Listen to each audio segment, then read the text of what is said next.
introduction I want to give to our guest preacher this morning. Actually, I begin with a confession.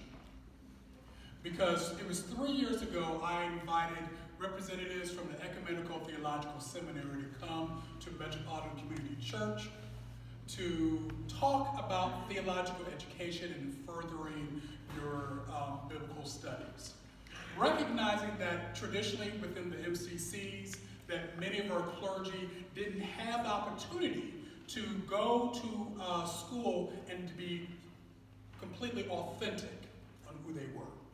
That we had to be in the closet, we had to be quiet in order to get what we knew what God had placed into our hearts.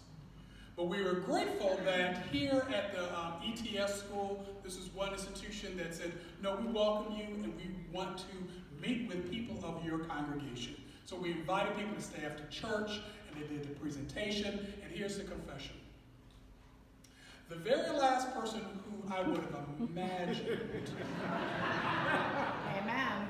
whose heart would have been touched by that presentation and who would have responded and then to take the time for money and the time and the effort to get a degree, to get a certificate rather, would have been Ann Cox. Because when I first got to MCC Detroit, Ann, I would say, was really one of my toughest critics. And she would ride me on all kinds of things. And the thing that she and I had in common, we both from Indiana. I'm from northern Indiana. She's from southern Indiana. And I just knew just how a southern Indiana mindset was. Jesus. And so when Ann told me she had not only signed up for theological classes, she was going to get a certificate in, is it Black Church Studies? Black Church Studies? Urban Church Ministry. Urban Ministries. Basically, Black Church Studies. Because that's the code word for studying the Black Church. And she would talk to her wife, and she would talk to me. It's like, did you know the Black Church did this? Like, yeah, I did. I knew those things. Did you know that they had to do this? I'm like, yeah, I did. And she stuck with it.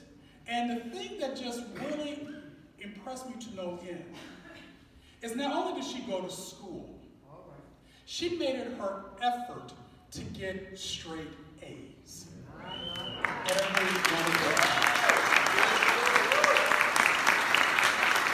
That is something to celebrate. That is something to really just to glory in. And so my sister, Ann Cox, the fact that she has done this and that she has kept it real, she has kept it authentic, and I believe that is what you're going to be receiving today. So without further ado, please welcome Ann Cox.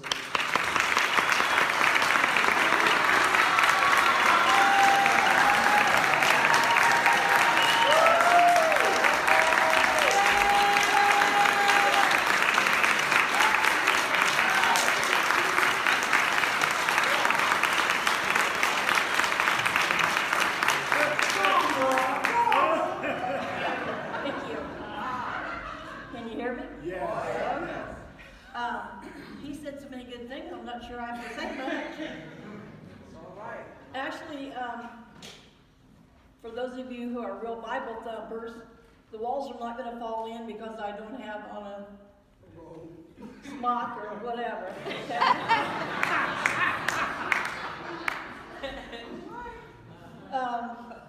I'm going to need this for notes. I have the water because some of you don't know I have Sjogren's disease, which means I don't have moisture in my mouth and eyes, so I have to sip water all the time.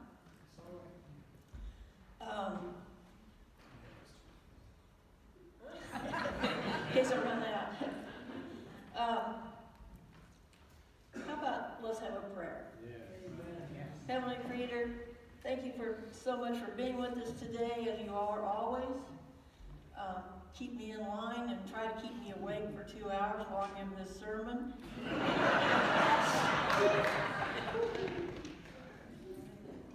Thank you for giving us all the things that we get in this world. Amen. Amen. preachers talked about being good, so that's what I'm going to talk about. And I'm a simple person, so I have to use my own examples. I'm going to talk about ways to do good that don't cost you anything, because I'm cheap too. Amen.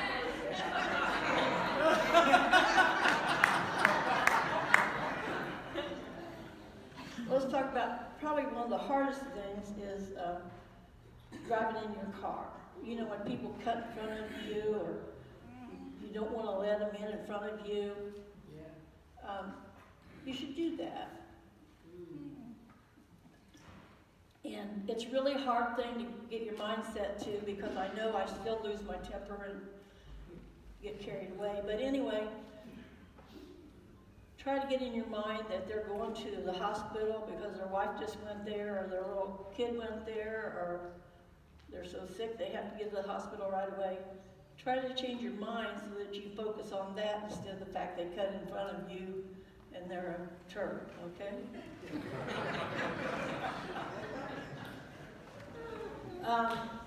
Another thing that I do is all of us have times when people or things come into your mind, like you think, Uncle Ralph. Why am I thinking about Uncle Ralph?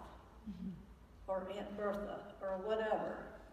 And you just let it go because you're so busy getting to work, or paying your bills, or talking to somebody on the phone. But that is a God nudge. God is trying to tell you that you're supposed to contact that person.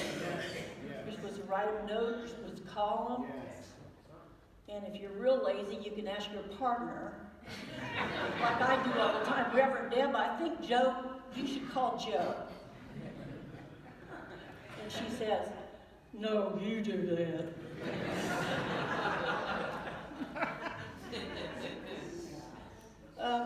When you go to the grocery store, stop and help somebody load their stuff in their car. Or for short people like me, stop and get stuff off the shelf for them. There's just so many things you can do that don't cost you a dime. We have people on the church prayer list.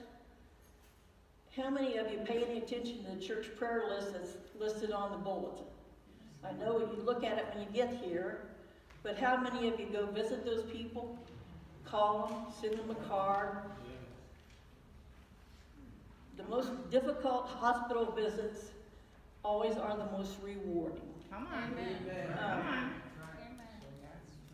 George Blay is here, and he was one of the most difficult people to visit in the hospital in the world. He drove me crazy, absolutely crazy.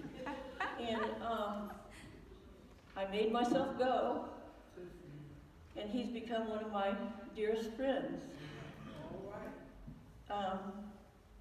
Greet people at church. When you go downstairs, I want you to greet all these people, all our church folk, greet all these people that are here for the first time. Amen. Talk to them. There's a bunch of people here from Divine Peace Church. Thank you.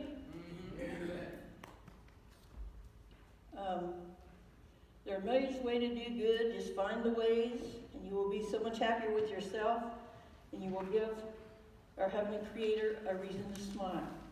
All right. Yes. We have two pastors here that are do-gooders deluxe. Reverend Roland and Reverend Deb do all kinds of good things for people here, there, and yonder. And nobody knows it. But they said, find examples. So if you just pay attention to them once in a while, you'll find out that's what you should do in life. I think Heavenly Creator's put us here to do good for other people. Not just ourselves. That's right. Come on. Yes.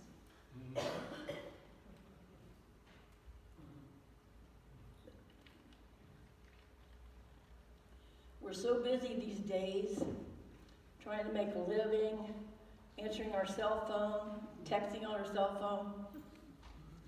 We don't realize that the meaning of being around people and being nice to them and doing good.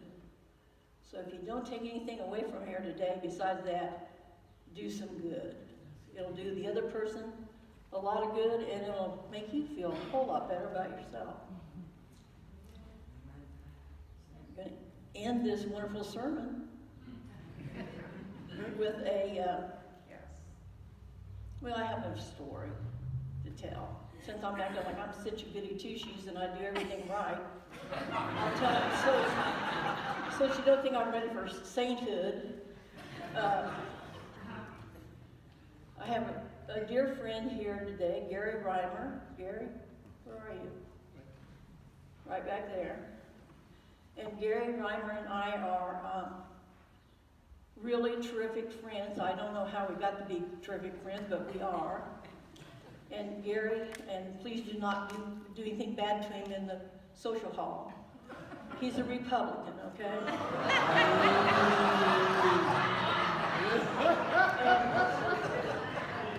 Gary and I usually have lunch at least once a week, and he tends to talk about Republican things and make me upset. And he and I go round and round, and finally I decided, no, I'm not doing this anymore. So anyway, we went to lunch one day, and he was on his high horse talking about you know who. And I said, Gary, that's enough. I don't want to hear any more about it. Well, he just kept it up. I said, okay, Gary, that's enough. Gary, that's enough. He just kept it up, and I just got up. I said, I'm out of here. I got up from the meal, walked out. I got to the door to walk out of the restaurant, and he came running after me, and he said, Ann, wait, I didn't bring my wallet.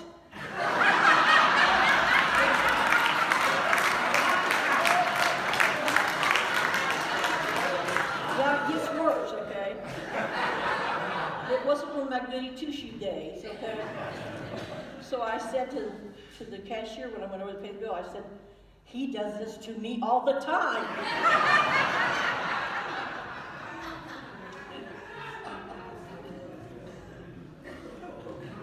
Anyway, I'm going to end with a quote from Mother Teresa.